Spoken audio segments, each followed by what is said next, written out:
Hello दोस्तों, आज मैं आपके लिए जिस किताब का सारांश लेकर आया हूँ उस किताब का नाम है द अल्केमिस्ट और इसे लिखा है प्रसिद्ध लेखक पाउलो कोएल्हो ने। तो चलिए शुरू करते हैं अपनी कहानी के पहले अध्याय से, जो है Santiago choose to follow his passion. तो ये कहानी है सैंटियागो नाम के लड़के की, जो स्पेन के अंडलूसिया शहर में रहता था और बचपन से ही वर्ल्ड ट्रेवल के सपने देखा करता था। वहीं उसके पिता उसे चर्च का पादरी बनाना चाहते थे, पर एक दिन हिम्मत करके उसने अपने पिता को अपने पैशन के बारे में बताया। तो उसके पिता ने उसको बताया कि हमारी कम्युनिटी के सिर्फ दो तरह के लोग वर्ल्ड ट्रेवल कर सकते हैं, पहले अमीर लोग और दूसरे चरवाहे। तो अमीर तो हम हैं नहीं, क्या तुम चरवाहे बनोगे? तो सैंटियागो ने जवाब दिया कि अगर मेरे वर्ल्ड ट्रेवल का सपना चरवाहे बनने से पूरा होगा तो मैं चरवाहा बनूंगा। अब अपने बेटे के जुनून को देखकर सैंटियागो के पिता ने अपनी सेविंग से कुछ गोल्ड कॉइन्स दिए, जिससे कि सैंटियागो भेड़ खरीद सके और अपना वर्ल्ड ट्रेवल का सपना पूरा कर सके। फिर सैंटियागो ने उन पैसों से भेड़ें खरीदी और अब बस एक शहर से दूसरे शहर जाना ही उसका दिनचर्या बन गया। वो भेड़ों के खाने पीने का ध्यान रखता था और भेड़ें उसके ट्रेवल करने के सपने को सच कर रही थीं। और भेड़ों से निकलने वाली ऊन उसके किताब पढ़ने, खाने पीने और दूसरे खर्चों को पूरा कर रही थी। अब यहाँ से शुरू होता है हमारी कहानी का दूसरा अध्याय, जो कि है Santiago dream of a hidden treasure. एक बार सैंटियागो अपनी भेड़ों के साथ ऐसी जगह पहुंचा जहां उसने एक चर्च देखी जो सालों से बंद थी। तो रात हो जाने की वजह से उसने वहीं रुकने का फैसला किया। उसने अपनी भेड़ों को वहीं आसपास चरने के लिए छोड़ दिया और सैंटियागो खाली पड़े चर्च में उगे एक पेड़ के नीचे आराम करने लगा। उस रात उसे एक सपना आता है, जो उसे पिछली रात भी आया था, कि एक बच्चा उसका हाथ पकड़कर उसे इजिप्शियन पिरामिड में ले जाता है और कहता है कि अगर तुम यहाँ आओगे तो तुम्हें एक छुपा हुआ खजाना मिलेगा। फिर जैसे ही वो बच्चा उसे दिखाने लगता है वो जगह जहाँ खजाना मिलेगा, उसी समय सैंटियागो की नींद खुल जाती है। वो अपने सपने को लेकर बेहद आतुर हो उठता है और किसी से जानना चाहता है कि क्या उसे अपना इस सपने को सच मान के उस खजाने की खोज में जाना चाहिए या नहीं। अब यहाँ से शुरू होता है हमारा तीसरा अध्याय, Santiago confusion about pursuing his dreams. अपने सवालों के जवाबों को पाने के लिए वो एक जिप्सी नाम की भविष्यवक्ता के पास जाता है।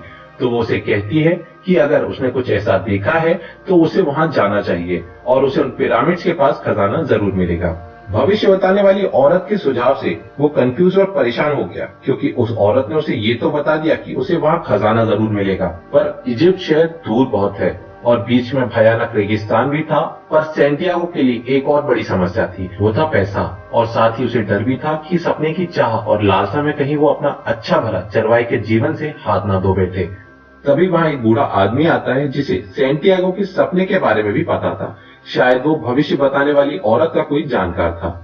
उसे सैंटियागो के सारे कंफ्यूजन और बुरे ख्यालों को दूर कर दिया। उसने सैंटियागो से कहा कि अपने ख्वाबों को जान लेना और उन्हें पूरा करने निकल पड़ना ही जीवन की सबसे जरूरी चीज है, जिसके लिए हम इस धरती पर आए हैं। साथ ही उसने यह भी कहा कि जब आप किसी चीज को बड़ी शिद्दत से पाना चाहते हो तो पूरी कायनात आपकी मदद में जुट जाता है। और बूढ़े आदमी ने जाने से पहले यह भी कहा कि कई बार यदि ख्वाबों को पूरा करने में कोई समस्या या परेशानी आए और तू परेशान हो, तो तुझे ऐसे संकेत मिलेंगे जिससे तुझे अपने ख्वाबों को पूरा करने की प्रेरणा मिलेगी। बूढ़े आदमी की ये बात सुनकर उसने इजिप्ट जाने का निश्चय किया और अपनी सभी भेड़ों को बेचकर पैसे ले लिए और अपने सपने की सच्चाई का पता लगाने निकल पड़ा। तो क्या हमारा दोस्त सैंटियागो अपने खजाने को ढूंढने में कामयाब हो पाता है या फिर उसके हाथ लगती है नाकामयाबी? तो मैंने पिछले ऑडियो में आपको बताया था कि सैंटियागो ने सबसे पहले अपने पिताजी को कन्विंस किया, उनको मनाया कि वो एक वर्ल्ड टूर पर जाना चाहता है और उसके लिए वो चरवाहा बनने को भी तैयार है। और चरवाहा बनने के बाद उसको एक सपना आता है जिसके लिए उसे इजिप्ट के पिरामिड्स के पास जाना है।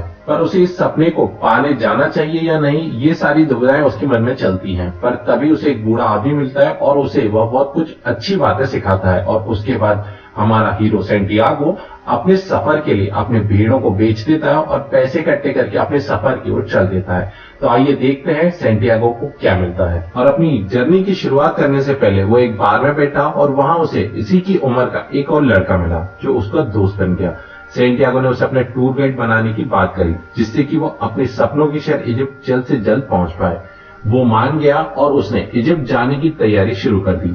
तभी वहां कुछ ऐसा हुआ जिसकी कल्पना सैंटियागो ने भी नहीं करी थी। उसने जिस लड़के को अपना टूर गाइड बनाने का सोचा था, वो सैंटियागो के भेड़ को बेचकर जमा किए पैसों को ले भगा और सैंटियागो इसके बाद बेहद परेशान हो गया, क्योंकि अब ना तो भेड़ें थी ना ही इजिप्ट जाने के लिए पैसे, और सैंटियागो बेहद निराश हो गया। तभी उसके दिमाग में बूढ़े आदमी के कहे शब्द आ गए और फिर क्या था, सेंटियागो में आशा की लहर दौड़ गई। पर सेंटियागो को ये पता था कि वो बिना पैसे के रेगिस्तान तो पार नहीं कर सकता। फिर सेंटियागो ने निश्चय किया कि वो वहीं पर एक कांच के सामान बनाने वाली दुकान में काम करेगा और तब तक काम करेगा जब तक उसके पास इजिप्ट जाने तक के पैसे न हो जाएं। और देखते ही देखते उसकी मेहनत करने लगी और उसने काफी पैसे जुटा भी लिए, जिससे कि वो अपनी मंजिल की शुरुआत वापस से कर सके। पर अब उसके मन में दो सवाल आ गए कि वो अपने सपनों को पूरा करे या वापस उन पैसों से भेड़ खरीदकर चरवाहा बन जाए और अपने वर्ल्ड टूर का सपना पूरा करे। फिर उसने सोचा कि वो चरवाहा तो कभी भी बन सकता है, क्योंकि उसे सब पता है कि चरवाहा बनने के लिए क्या करना पड़ता है। और उसने दुकान में काम करके पैसे भी तो इजिप्ट जाने के लिए इकट्ठा करे थे और यह सोचकर उसने इजिप्ट के पिरामिड जाने का मन बना लिया। फिर उसने रेगिस्तान को पार करने के लिए कारवां के साथ चल दिया। रेगिस्तान पार करते समय उसे बहुत सी परेशानियों का सामना करना पड़ा।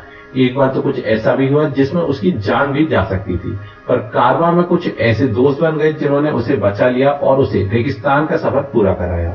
और फिर बहुत सी जद्दोजहद के बाद सेंटियागो इजिप्ट के पिरामिड तक पहुंच ही गया, जो उसने अपने सपने में देखा था।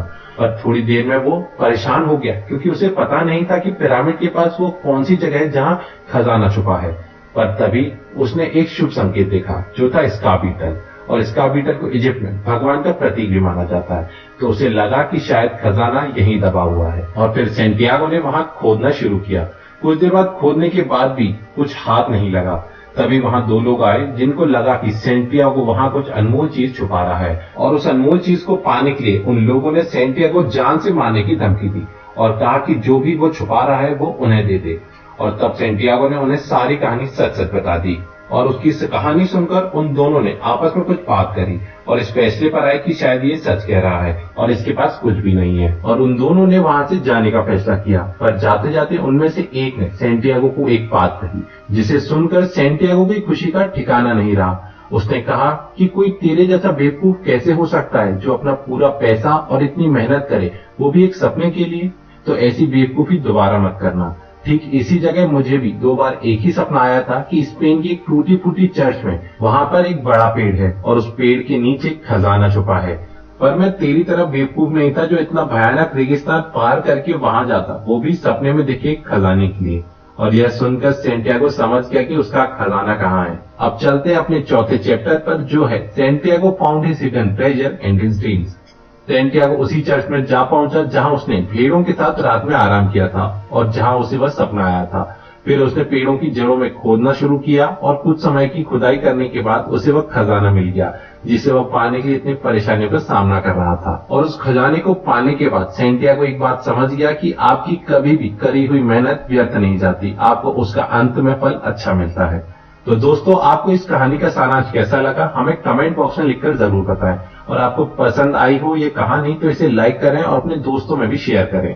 और भी रोचक किताबों के सारांश को जानने के लिए और हमारे साथ जुड़ने के लिए हमें फॉलो जरूर करें। मिलते हैं अगली कहानी के साथ। तब तक के लिए आप हमारी इस कहानी को एंजॉय करें और हमारे साथ बने रहें। तब तक के लिए धन्यवाद।